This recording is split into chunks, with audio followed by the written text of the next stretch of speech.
నిమిషానికి 60 నుంచి 80 ఆలోచనలు కలిగి ఉండే మన మైండ్ ఆలోచనలే రాకుండా చేయడానికి స్ట్రెస్, నెగటివ్ థాట్స్, యాంగ్జైటీ ఇంకా ఎన్నో రుగ్మతల నుంచి మన శరీరాన్ని, మనసును, ఆత్మను శాంతంగా, ప్రశాంతంగా ఉంచుకోవడానికి ధ్యానం ఎంతో ఉపకరిస్తుంది. ఈ వీడియోలో మనం ధ్యానం ఎలా చేయాలో తెలుసుకుందాం. Stay tune. వీడియో నచ్చినట్లయితే లైక్ చేయండి, షేర్ చేయండి, సబ్స్క్రైబ్ చేసుకోండి, కామెంట్ చేయండి. Like, comment and subscribe. ధ్యానం అంటే ధీ మరియు యానం అనే 2 సంస్కృత పదాల కలయిక. ధీ అంటే తెలివి లేదా ఆలోచన, అంటే కాన్షియస్ గా, అలాగే మైండ్ఫుల్ గా ఆలోచన నియంత్రించడం మరియు ఆలోచించడం, వీటిని ధీ అంటారు. యానం అనగా ప్రయాణం లేదా కేంద్రీకరణ. మీ ఆలోచనతో లేదా మీ తెలివితో ఒక విషయంపై మీ మనస్సును కేంద్రీకరించడాన్ని లేక లగ్నం చేయడాన్ని ధ్యానం అంటారు. ఒక్క మాటలో చెప్పాలి అనంటే మన ఆలోచనల కేంద్రీకరణ ప్రయాణాన్ని ధ్యానం అంటారు. ధ్యానం చేయడం వల్ల మీ మనసును, శరీరాన్ని, ఆత్మను కంట్రోల్ చేయగలిగే క్యాపబిలిటీ మానవుడికి ఉంటుంది. ఆలోచనలు మిమ్మల్ని కంట్రోల్ చేయకూడదు. మీరు మీ ఆలోచనలను కంట్రోల్ చేయగలిగే సామర్థ్యాన్ని ధ్యానం అందిస్తుంది. ప్రపంచంలో 33% మంది యాంగ్జైటీ, స్ట్రెస్, ఓవర్ థింకింగ్, నిద్ర లేమి, హైపర్ టెన్షన్, డయాబెటిస్ ఇలా ఎన్నో ఆలోచనలను మిమ్మల్ని కంట్రోల్ చేయడం వల్ల మానసికంగాను, శారీరకంగాను అనారోగ్యానికి, మానసిక రుగ్మతలకు గురవుతూ వస్తున్నారు. వీటన్నింటికి ఒకే ఒక్క మార్గం ధ్యానం, ప్రాణాయామం, యోగా, నృత్యం, సంగీతం ఇలా ఎన్నో పద్ధతులున్నాయి. ఇప్పుడు మనం ధ్యానం చేద్దాం. నాతో కలిసి చేయండి. ఏదైనా ఒక ప్రశాంతమైన, ఆహ్లాదకరమైన వాతావరణంలో లేదా ప్రకృతిలో లేదా మీ ఇంట్లోనే ధ్యానం అనేది ప్రారంభించండి. నేలపై సుఖాసనంలో కూర్చోండి లేదా మ్యాట్ పై సుఖాసనంలో కూర్చోండి. కింద కూర్చోలేని వారు బెడ్ పై చేయొచ్చు లేదా చైర్ పై కూడా చేయవచ్చు. నెమ్మదిగా మీ 2 కళ్ళను మూసుకోండి. మీ చేతి వేళ్లను జ్ఞానముద్రలో కానీ, ధ్యాన ముద్రలో కానీ, చిన్ముద్రలో కానీ ఉంచండి. ఇప్పుడు మీ నాసికా రంధ్రాల ద్వారా నెమ్మదిగా వాయువుని లోతుగా పీల్చండి. అదేవిధంగా మీ నాసికా రంధ్రాల ద్వారా వాయువుని నెమ్మదిగా విడిచిపెట్టండి. వాయువుని పీల్చేటప్పుడు అలాగే విడిచిపెట్టేటప్పుడు వాయువుపై దృష్టిని సారించండి. మీ 2 కళ్ళను నుదుటిపైన 2 కనుబొమ్మల మధ్య దృష్టి ఉండేలా చూసుకోండి. ఈ ఎక్సర్సైజ్ ను మనం ఇప్పుడు చేద్దాము. ధ్యానం చేసేటప్పుడు లేక ప్రాణాయామం చేసేటప్పుడు మీ వెన్నుముక నిటారుగా ఉండేలా చూసుకోండి. ధ్యానం ఎన్నిసార్లైనా, ఎప్పుడైనా, ఎక్కడైనా చేయవచ్చు. ఉదయం సూర్యోదయం జరిగే సమయంలో లేక సాయంత్రం సూర్యాస్తమయం జరిగేటప్పుడు ఆ సమయాల్లో చేస్తే ఎక్కువ కాస్మిక్ ఎనర్జీ మీ శరీరంలో ప్రవేశించి శరీరం అంతటా ప్రవహించి మీ మానసిక, శారీరక, ఆధ్యాత్మిక అభివృద్ధికి, శారీరక, మానసిక, ఆధ్యాత్మిక శుద్ధికి ఎంతో ఆ సమయం ఉపకరిస్తుంది. ధ్యానముద్ర, జ్ఞానముద్ర ఎలా చేయాలో అలాగే వెన్నుముక నిటారుగా ఉండటానికి యోగాసనం, బాలాసనం, అలాగే భుజంగాసనం, వాటిని చైల్డ్ పోజ్, అలాగే కోబ్రా పోజ్ అని యోగాలో ఉన్నవి. ఆ వీడియోస్ లింక్స్ డిస్క్రిప్షన్ లో ఉన్నాయి. వీడియోస్ ని తప్పకుండా చూడండి. ఎన్నో ఆరోగ్య సమస్యల నుండి బయటపడే అవకాశాలు 100కి 100% ఉన్నాయి. తప్పకుండా చూడండి. ఇక ప్రారంభిద్దాం. Inhale, exhale, inhale, exhale, inhale,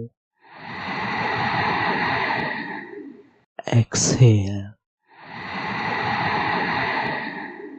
inhale,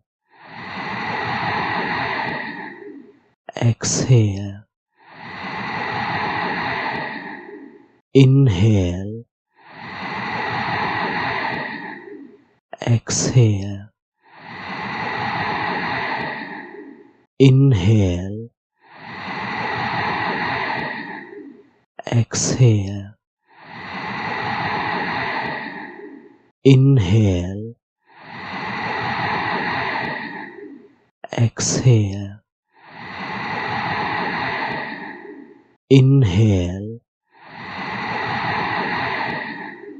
exhale, inhale,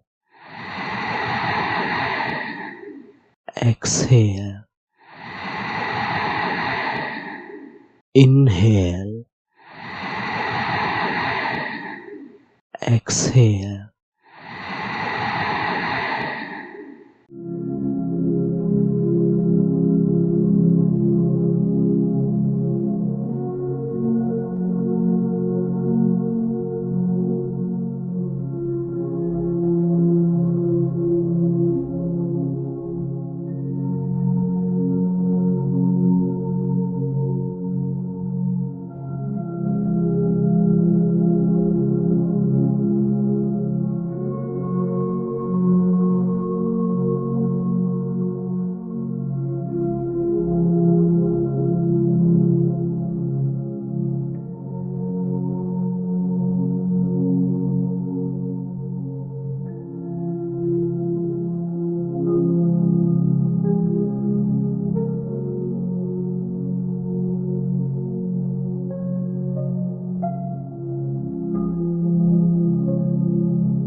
thank you for watching this video. If you enjoyed it, please hit the like button and the bell notification icon.